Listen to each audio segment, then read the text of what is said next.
নমস্কার, আমি রণজিৎ মিত্র। আমার রিটায়ারমেন্ট হয়ে গেছে 19শে ডিসেম্বরে। তারপর থেকে আমি পুরো সময় এই গাছপালা নিয়েই থাকি। এরা আমার বন্ধু, তবে বন্ধু আজকে নয়, খুব ছোটোবেলা থেকেই আমি নানা রকম গাছপালা করার চেষ্টা করেছি। তা তখন যেটা হতো, আমি বিভিন্ন সময় নার্সারি থেকে গাছ নিয়ে আসতাম, নিয়ে এসে লাগাতাম। আমি কলকাতায় থাকতাম ছোটোবেলায়, এখন আছি দূরে চুঁচুড়ায়। তা সেখানে গ্লোব নার্সারি তখন একমাত্র আমাদের কলকাতায় নার্সারি ছিল আর কি, বলতে জানতাম। তাই যা কিছু গাছপালা সম্পর্কে জানতে গেলে সেই নার্সারিতে যেতাম। ওরা কখনো মুড থাকলে বলতো, কখনো বলতো না। ফলে আমাকে বেশ কষ্ট করে গাছপালা করতে হতো, খুব একটা সফল হতাম না। এইবার করতে করতে করতে করতে অনেক দিন গেছে, বহু জায়গায় ঘুরে বেরিয়েছি। যদি কেউ একটু ভালো গাছপালা করে তার কাছে গেছি যে কিছু টিপস নেবার জন্য। পড়াশোনাও করতাম, তার সঙ্গে এগুলোও করতাম। হর্টিকালচারাল সোসাইটির প্রদর্শনী, তাতেও যেতাম। সেখানে গিয়ে অপেক্ষা করতাম যারা এই বিশাল বিশাল চন্দ্রমল্লিকার ঝাড় করেছে বা সুন্দর সুন্দর বনসাই করেছে, তাদের সঙ্গে যাতে একটু যোগাযোগ হয়।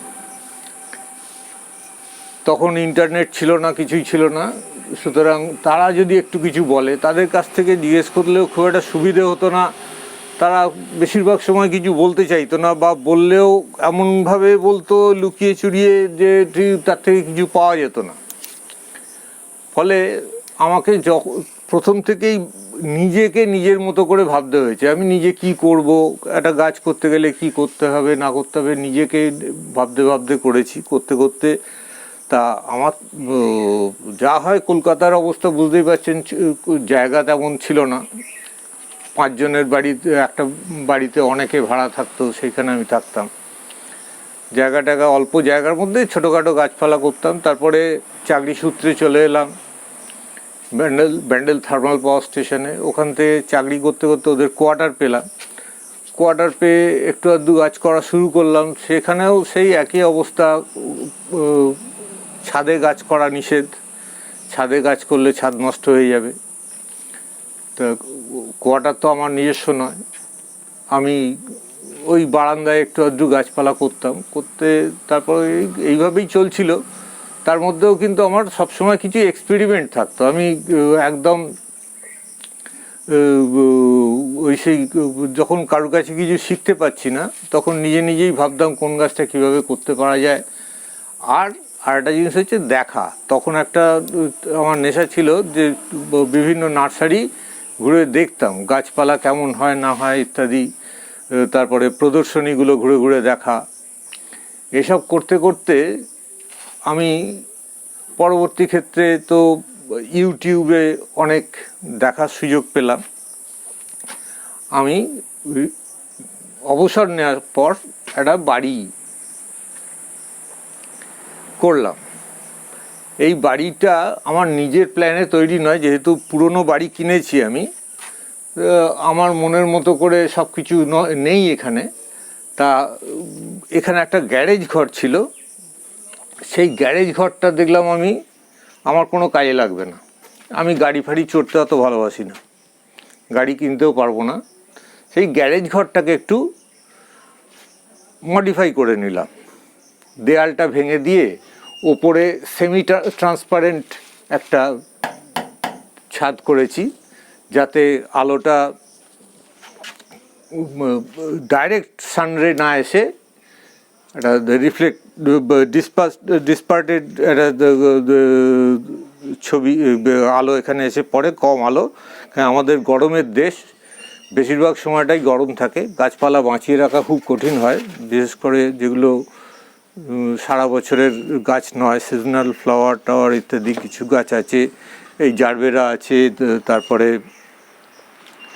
আরও অনেক গাছ আছে যেগুলো সরাসরি রোদ্দুর সারা বছর নিতে পারে না। তো করে এটা করলাম, করে তো এখন গাছপালা সংখ্যাও বেড়ে গেছে আস্তে আস্তে। এই অর্কিডটা আমার বহুদিনের অর্কিড। এখন যখন ফুল ফোটে তখন মন ভরে যায়, একদম পুরো গাছ জুড়ে ফুল ঝুলে থাকে ঝালরের মতো। এছাড়াও আমি বনসাই করি, নানা রকমের বনসাই আছে আমার রেয়ার বনসাই আছে। আচ্ছা, এই গাছটাও ধরুন আমার কাছে আছে প্রায় 25 বছর। দেখুন এর স্ট্রাকচারের এর অবয়বটা দেখুন, তাহলে বুঝতে পারবেন।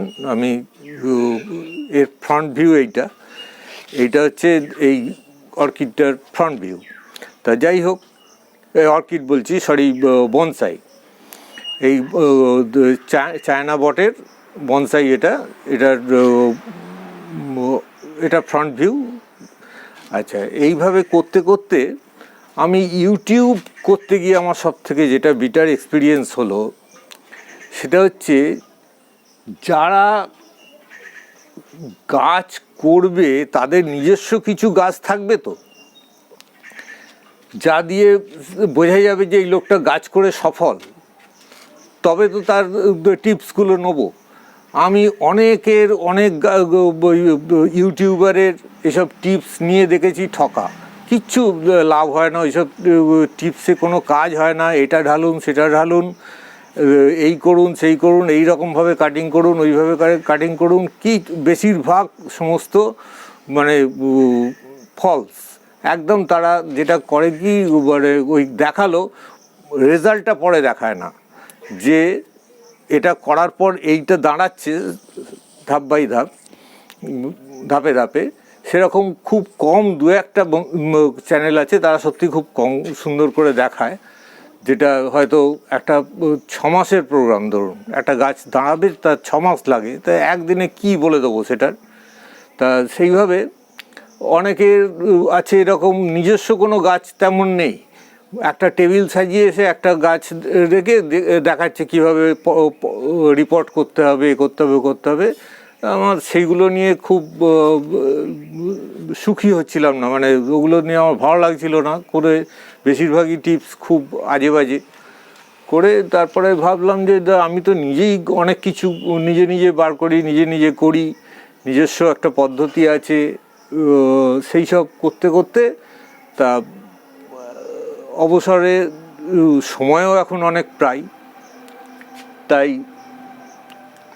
চিন্তা করলাম যে আমি নিজস্ব একটা চ্যানেল করব, যাতে সাধারণ মানুষ যারা, আমি যেহেতু বারান্দাতেও একসময় গাছ করেছি, ছাদেও গাছ করেছি, আবার এখন তো ছাদ উঠোন সব মিলিয়ে করছি, তা সুতরাং আমি আমার অভিজ্ঞতা যদি শেয়ার করতে পারি।